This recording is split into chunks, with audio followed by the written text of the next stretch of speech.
Hi, Sean here from Power Fitness. Today I have James here with me. James is an online PT and he's also a chef with over 15 years experience. So over 9 years experience in personal training. Today he's going to talk to us about how he changed to a vegan diet, how people perceive the vegan diet and the challenges that he faced, and why he changed back to a somewhat normal diet just before the pandemic as well. James, I'll let you introduce yourself there. Hey Sean, thanks for having me on. It's really great for you to invite me on, and hopefully I can give some decent insights as what it's like to change over from eating meat to being vegan and going back again. So like you said, I've got over 15 years experience as a chef. I've worked in some big hotels in London, and then I was wanting to change my own physique and my own health and lifestyle. So I decided to become a personal trainer because I'm pretty out there. I love helping people and it's just part of my nature. So I thought if I can change how I am, then I can help others do the same. So that's why I became a PT.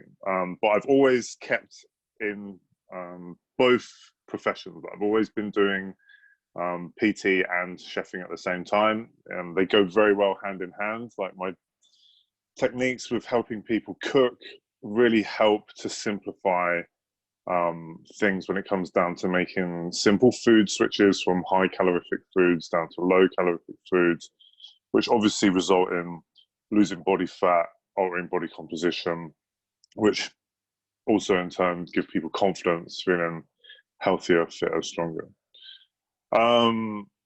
With regards to the vegan diet, I was actually vegetarian for quite a few years. I grew up vegetarian as a child, and then I would eat meat only at school. It was just one of those things that my parents decided.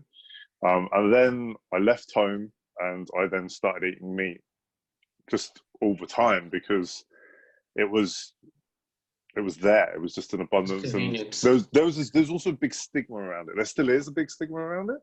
Like I was young, impressionable at university, playing rugby, drinking lots of beer, trying to get with girls, and it's like, what are you doing? Like, get a burger in you, go and get yourself a steak.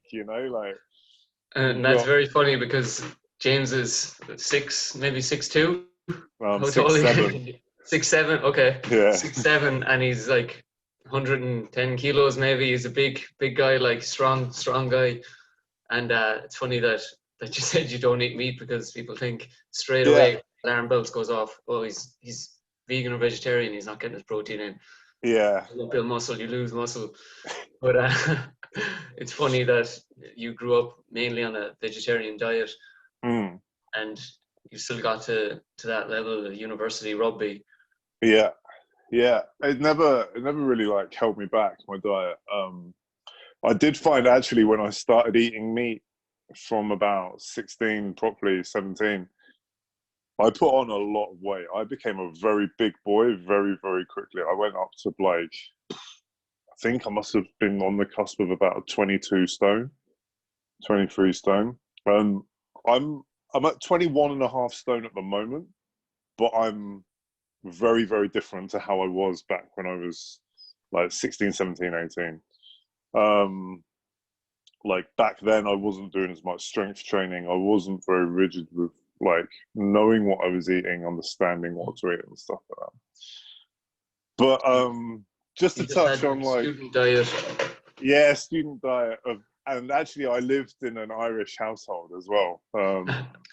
So I would get home to ham, cabbage, potatoes and white sauce, so that was, and then a nice big wedge of cake as well afterwards by the people that I lived with. So that was really great for me, coming from a kitchen of cooking all day as well. So I was eating all day and then eating all night as well. And how did you find working as well in a kitchen environment and then trying not to eat the meat, or even just not to eat, because when you're surrounded by food all the time, I imagine you're you're picking all the time, and you should never trust a skinny chef. Isn't that what they say? Yeah, 100%. Like, skinny chef doesn't taste his own food, and you gotta give it to the big boys. I I am an absolute sucker for eating on the job, like at work. Like for me, like not being in the kitchen is good for me. My my weight equalizes out, my body shape changes much quicker because when I'm at home or if I'm not working, I don't have the temptation there. Like when I'm at work, it's like, and depending on what kind of kitchen I'm working in as well, like I've worked in some big restaurants, high-end restaurants, or like smaller little cafes. Like Yeah, cafes, it's a lot of soups and sandwiches and quick food. You can just whack some bacon and sausages into a bun and eat. And then it's like when you're in a high-end restaurant, you're more like, oh, there's some prawns there, or like there's a bit of chicken yeah, that's like that's it. So, and it's very different in the hospitality world. You don't get breaks. Like people are like, oh, you get yeah. breaks. It's like, nah, you don't. Like unless you smoke, you don't really get a break. So there's also that stigma behind it. But I do find like when I'm not eating meat, like it's much easier um to control my weight, because when you're only concentrating on eating fruit, veg, like salads, or like meat-free equivalents, you just tend to eat a bit less anyway. It's just like the temptation is not there to be having that. When I was traveling, like I remember traveling through New Zealand, I was vegetarian and I was doing as much as I could to not eat like eggs and fish and all the rest of it. And I remember some German girl being like, "You're vegetarian?" And I was like, "Yeah, what's wrong with that?" She's just like, she's just so baffled by it, and it's just like I have to duck through doorways, and it's like there's this giant ducking through a doorway. It's like, "Hey, how's it going?" And then, "Oh yeah, what are you having for dinner?" It's like, "Oh, I've got some tofu and beans and like mixed veggies, and I've got some like pasta or rice, whatever." And they're like, "Ah, have you got a steak in your back pocket?" It's like, no, there's nothing hidden here. It's just how it is. And it's quite difficult to shake that stigma. Like even with like my friends that know me, like I've had people openly call me a pussy for not eating meat, and like these are people that know I could backhand them to the floor. So like the whole stigma around like meat is like a man's food and like you're only a man if you eat meat, it's quite wrong in my opinion. It's just my personal opinion. Like I think um I did it from a mix of an ethical standpoint, an environmental standpoint, and a health standpoint. It was a mix of things. It wasn't just one thing for me.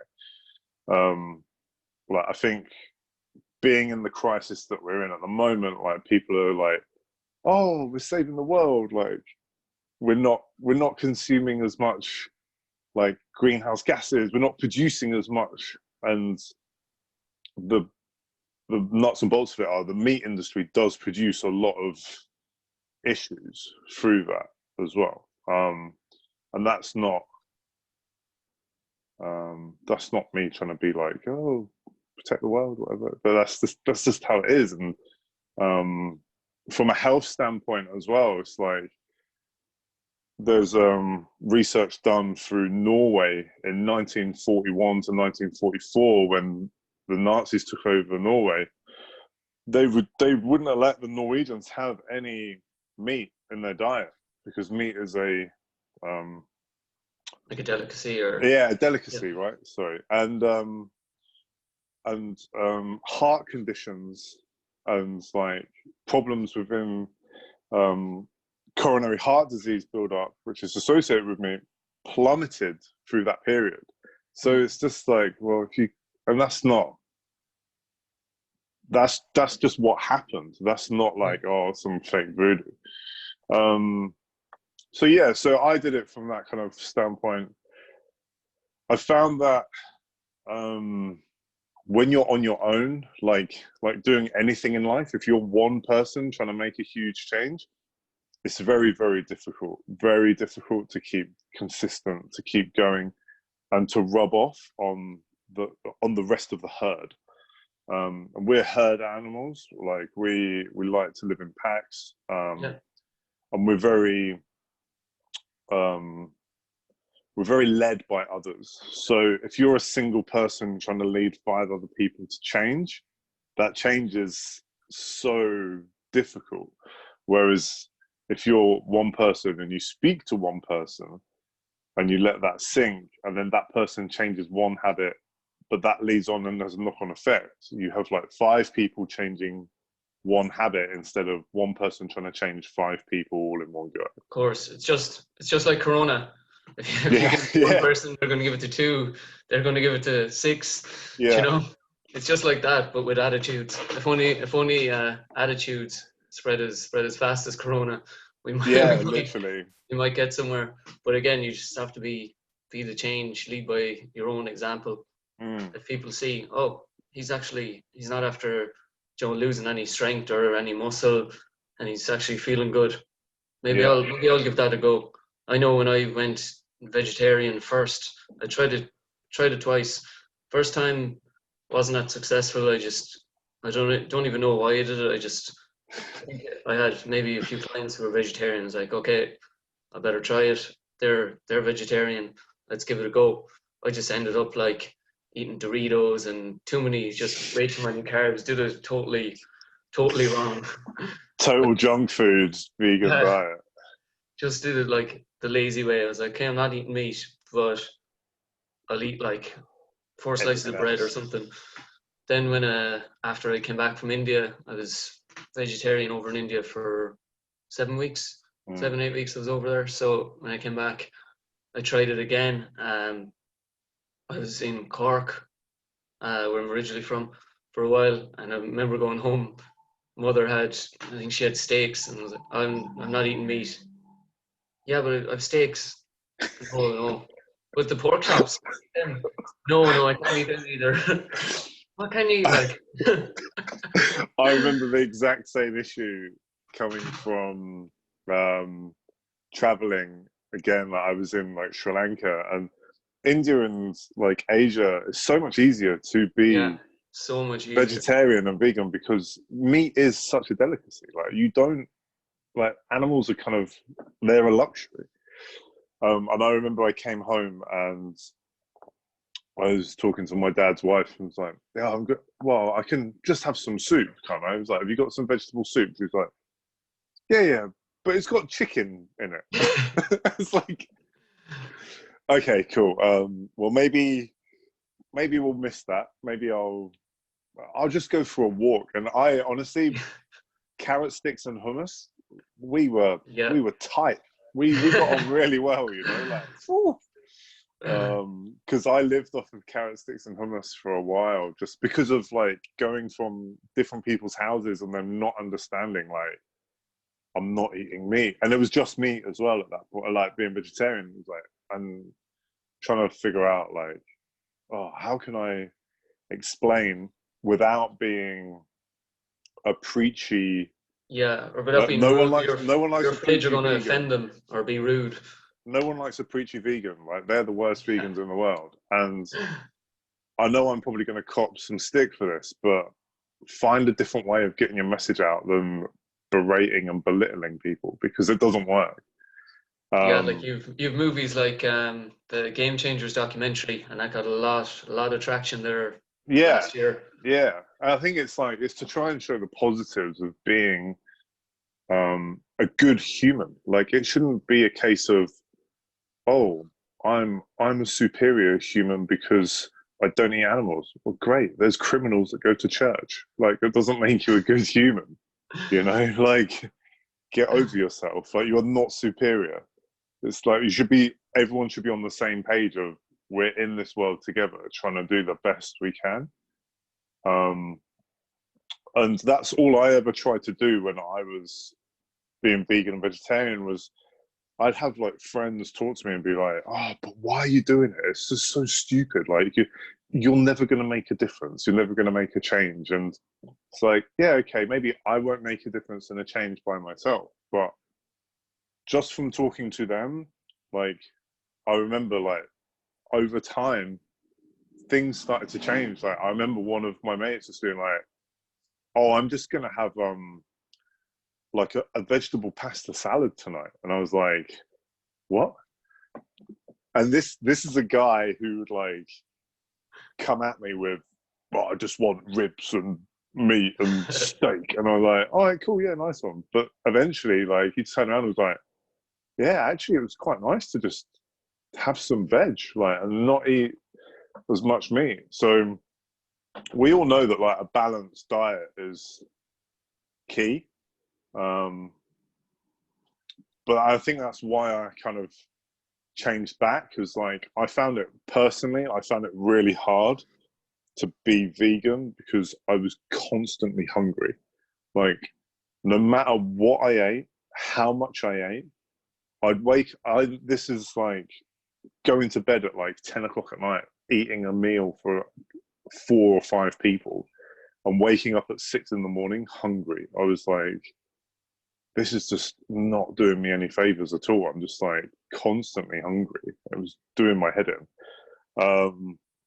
So that's kind of why I changed back, really. And then So you're a product of your environment as well. So since you moved back, then do you find the meat is more filling, more satiating? Yeah. Like So for me, you it's don't like have to eat. it's not necessarily like only meat. It's eggs. Like eggs are so versatile and so quick, and the amino acid build up in them and stuff as well. Just it's really great, obviously, for building muscle, retaining muscle. But for me, it's like if I'm not full, I am literally like a freight train. I do not stop. I like I do not stop eating, and people will sit there and be like, "How are you still going?" I'm like, "Because I just can. Like I can eat." Some may say it's a superpower, but it's not. Well, I have to be quite strict to myself to be like, right, just eat this. Don't eat anymore. Go and get a pint of water, like, because I can just eat and eat and eat, and that's what got me into the position where I was really overweight before, and then I lost loads of weight, and then I started training properly and putting on like proper muscle and stuff. So what does your diet look like at the moment?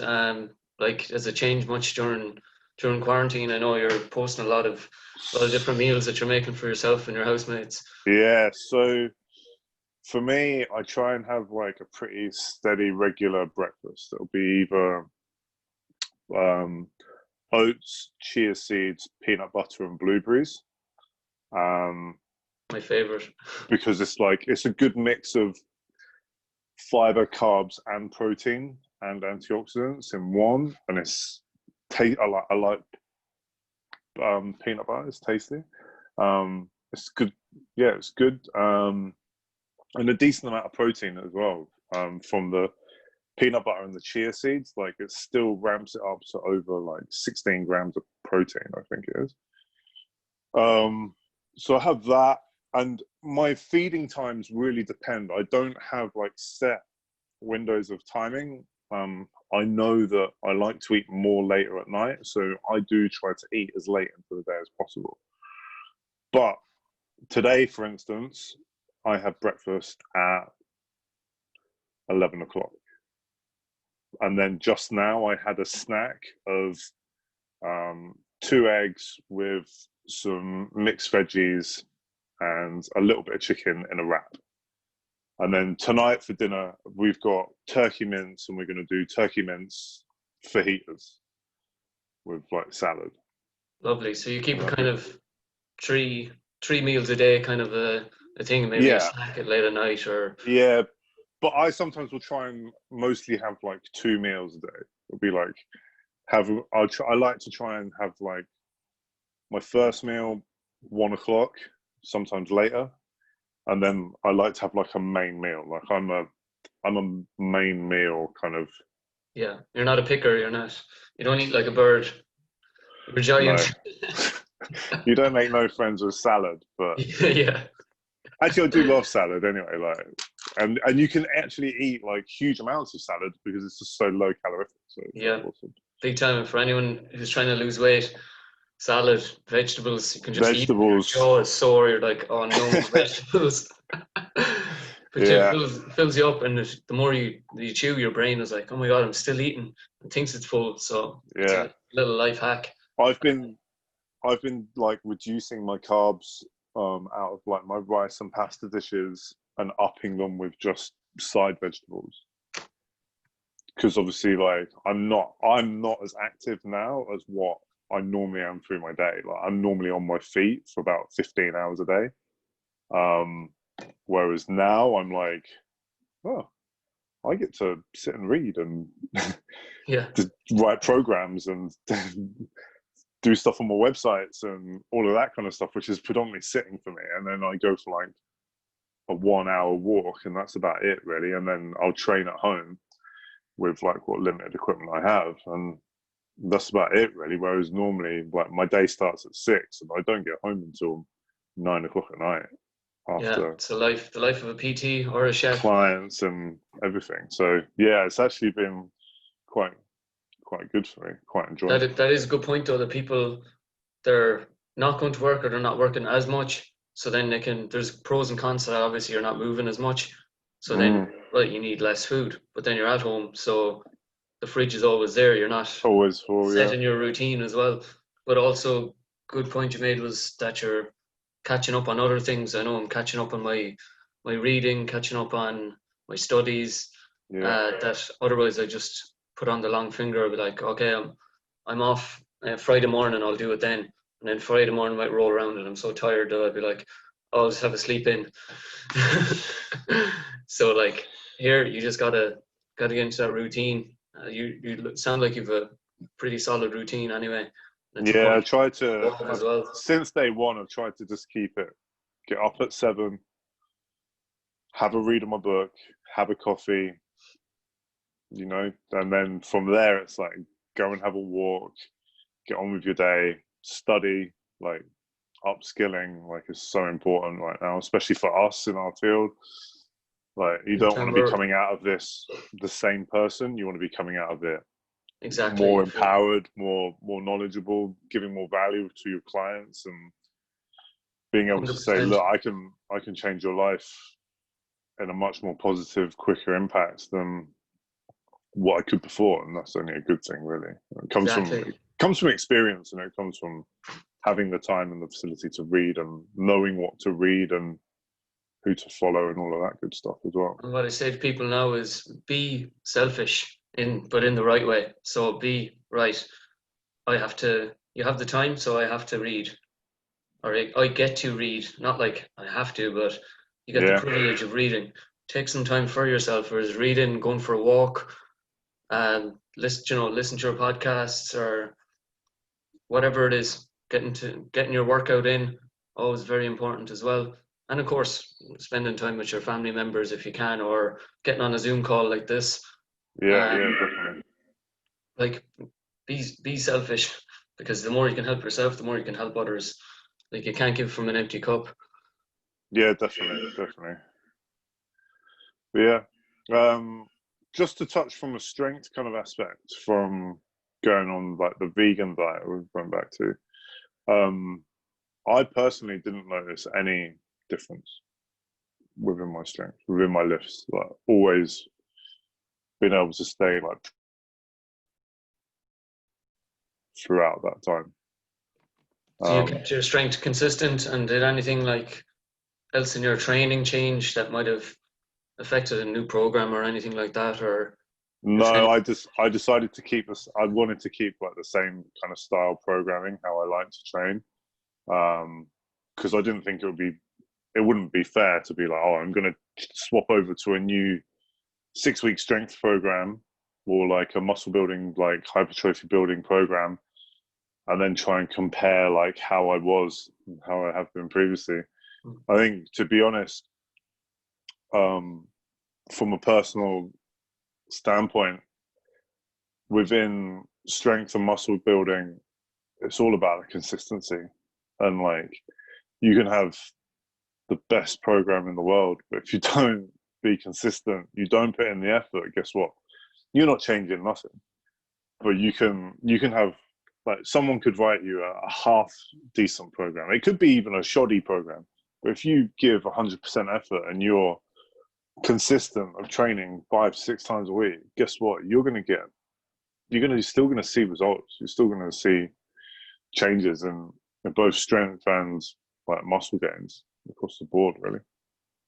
Big time. Yeah, it's interesting to know that you didn't change your training and that you did keep that strength or even improve on that strength.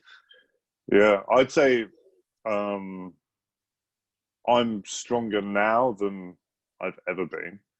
And it doesn't really matter what diet I have. Like, as long as I'm not going into the gym on an empty tank and I'm not fully depleted, I'm good to go. I'm good to shift some weight around. Nice one. So I don't think the vegans be happy to hear that. They think, oh, vegan diet #1. But Well, yeah, but that's all down to personal opinion, personal preference. Like, for me, I didn't find it anywhere superior. I didn't feel like my recovery improved, my sleep improved. Like, for me, my recovery and my sleep all comes down to my stress management.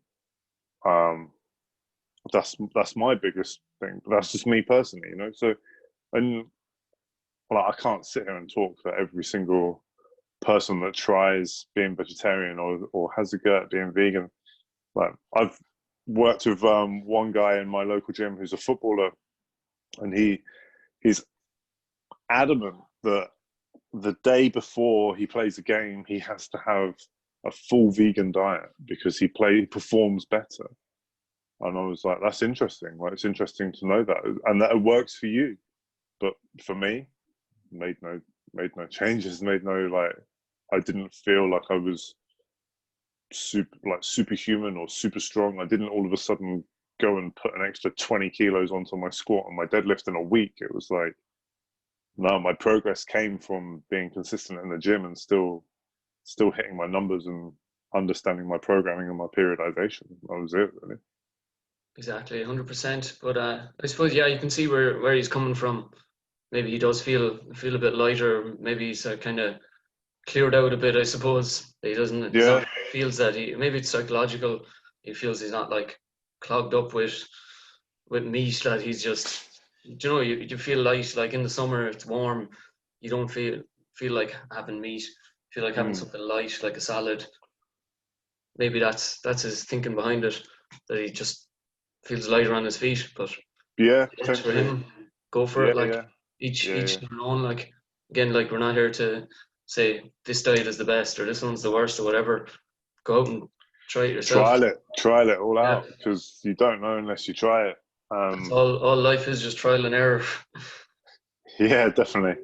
And make the mistakes. The biggest thing you can do is make the mistakes, because you'll learn from them. Yeah, and you'll find out what works for you, whether that's speed training, HIIT training, CrossFit, powerlifting, like whatever it is, like Brazilian jiu-jitsu, judo, martial arts, like across the board. And you just got to try what you feel works for you, what you like, what's your personality type, and how your body responds, because everyone's body responds differently, you know. So, and it's a mindset and mentality as well. Like, some people have the mindset and mentality to get in, bust the workout for 40 minutes and that's it, they're done. Others want to go in and just grind and grind and grind, and it's like 2 hours later they're like, yeah, I'm kind of good now. So you got to play to your strengths and figure out who you are, really. Well, that's where, I suppose, personal training and just having a good program, no matter what it is, or just having a plan going in before you go in the door of a gym. We've all been there. We walked in and go, what did I train today? The legs are a bit sore. Walked here. I'll do upper body. And you just do chest again. Yeah. You have that program. Monday, new legs. Wednesday, I'm doing upper body. And Friday, I'm going to do back, or whatever whatever way it pans out, at least you have that structure in place. Even if you don't want to train on that day, you go in, you get it done. Yeah, 100%. Like the guys that follow the programs, commit to them, put in 100% effort, they're the guys that get the results. That's that simple, really.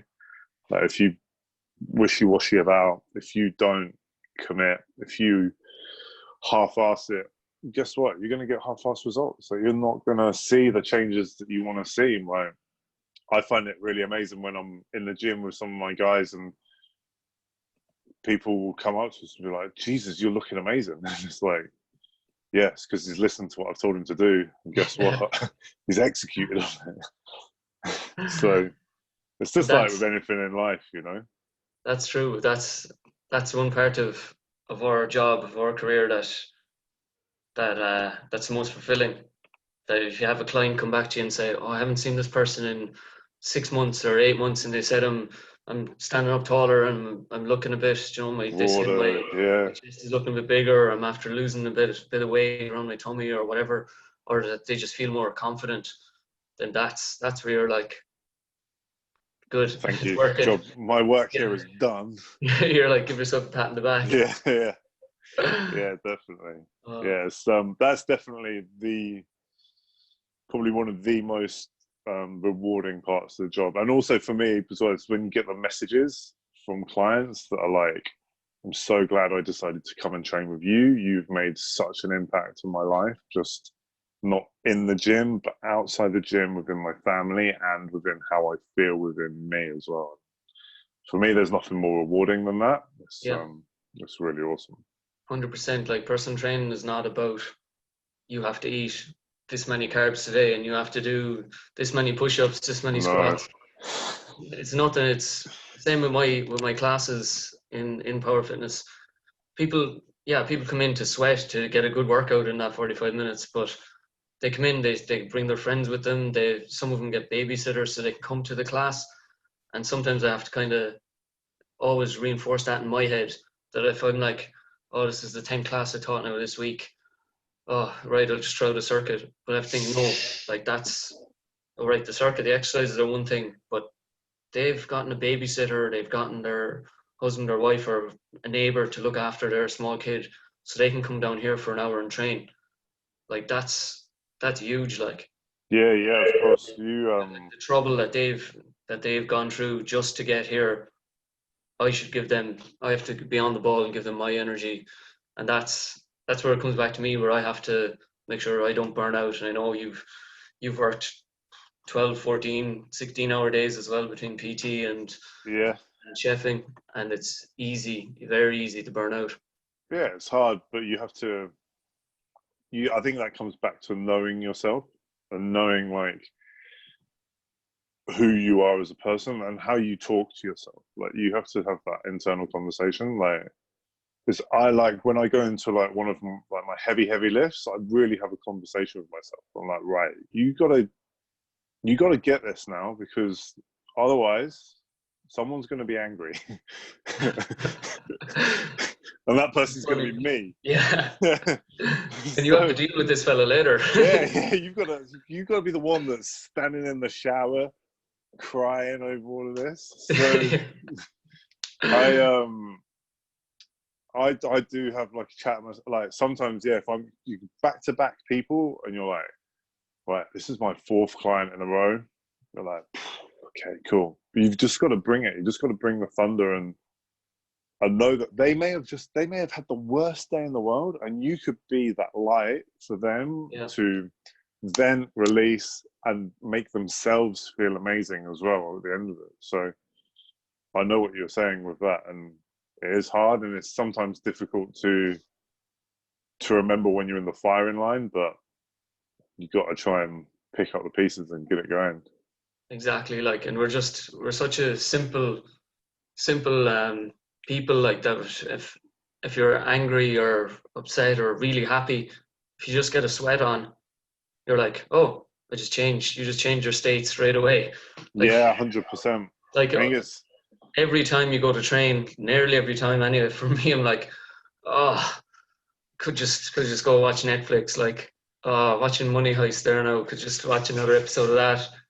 But like in 20, 25 minutes or after the warm up, I hate the warm up of any exercise I've ever done. I hate the warm up. Once I have that first drop of sweat, I'm like, yeah, okay, I could stay here for hours. Let's go.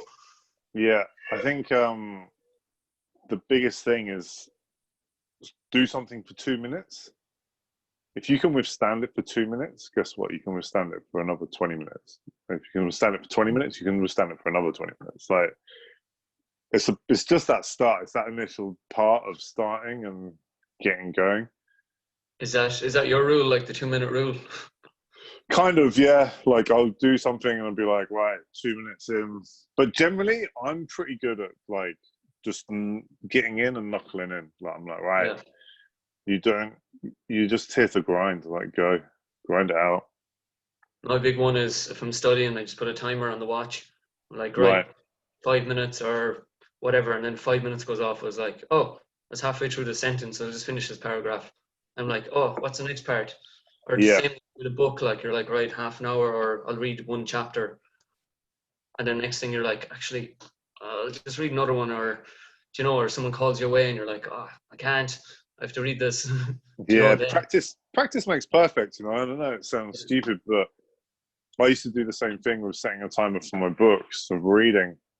And now, because over time, you get quicker, you get more efficient, you can take in more from what you're reading as well. Now I just go off of like, well, I've read like 20 pages, cool. I'll read another 5, or I'll read another 10, or I'll read another 20. It just depends on kind of like how you feel for the day, that's your state, what you've got going on for the rest of the day as well. And I used to only read once a day, but sometimes now I read like 2 times a day, sometimes 3 times a day, because I'm just like, cool, I've got the time now. Yeah. I can triple up, I can double up. It's way more effective. And it's funny, before I wouldn't be a big reader, but in the last few months, or last year maybe, I have become more of a reader. Like before I'd be like, oh, I can't wait to go home and watch this show, or just relax and whatever. Now it's like, can't wait to go home and read my book. Yeah. Who am I? Where was this guy like 20 years ago? For sure. I know probably this is a bit of a diversion off of like what you were originally going for on this podcast, but what would you say your top 3 books are that you've read in the last year? So Viktor Frankl's book, Man's Search for Meaning. Okay, cool. I've heard of amazing book. And at the moment I'm reading The 10th Insight by James Redfield. Brilliant as well. There's a whole series on that. I highly recommend them. I think they're on YouTube anyway, but if you want the audiobook, because I'm a big audiobook guy, so I can go for a walk and get my audiobooks in. So like audiobooks on Audible, Arnold Schwarzenegger's autobiography, but it's like 24 hours long. I got through it in like maybe 3 weeks, I think. Wow. David Goggins, the I know David Goggins, the Marine, or Navy SEAL. Yeah. Can't Hurt Me, brilliant.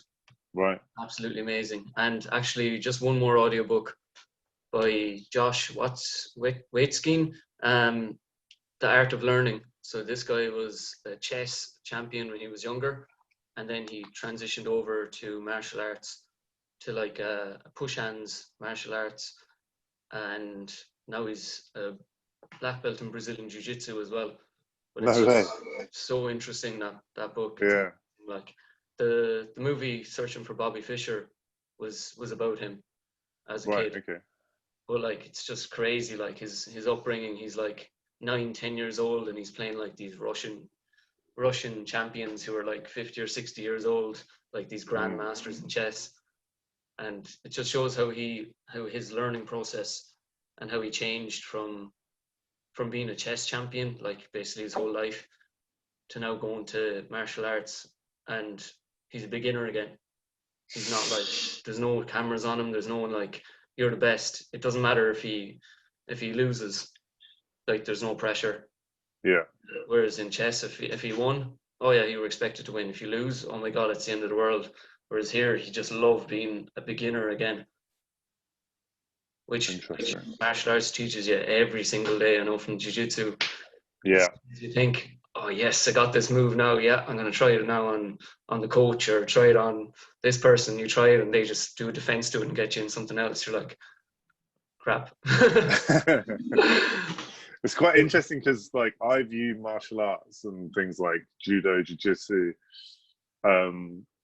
as almost like chess, because it's the knowledge that you have from the moves that you have in the arsenal of your brain that cause you to respond to what is happening to you. So it's not a reactive sport. It's actually a responsive sport, because what's happening to you is you go, I know how to come through this by doing X, Y, and Z. Whereas I think a lot of people think of it as a very much a reactive sport, but because of the knowledge that you have is just like phenomenal. Like, it's amazing. You're learning a move, and then you drill it, so you practice it like a good few times on either side, and then but you don't own that move until you've actually caught someone when you're in like live rolling or sparring. And then or if somebody, like, you see like someone's arm or something, next thing you grab their arm and you're like, whoa, how did you do it without, before you even think. So it's so, as you said, yeah, it's so ingrained in you. But like, it's just practice. Like, practice does make perfect, but perfect practice makes perfect. Definitely. Practice makes permanent as well. To keep doing something the wrong way, it's very hard to unlearn that. But the biggest thing with jiu-jitsu as well is that I find, if I go train, say usually 12 or 1 o'clock in the afternoon is when training is. Nothing else that day that happens can be worse or better than that, in a good way. Like, if you're there and you're getting choked out by someone, or like you're basically getting beat up or psychologically, then somebody, like, you come up against some adversity later on in the day, it doesn't matter, because you've dealt with worse. Yeah. You just rolled with like a black belt, or some guy who's just like trying to rip your arm off. Like, there's no one else the rest of the day trying to choke you out or rip your arm off. So it's like, okay, I can deal with like someone like cutting me off in traffic or something.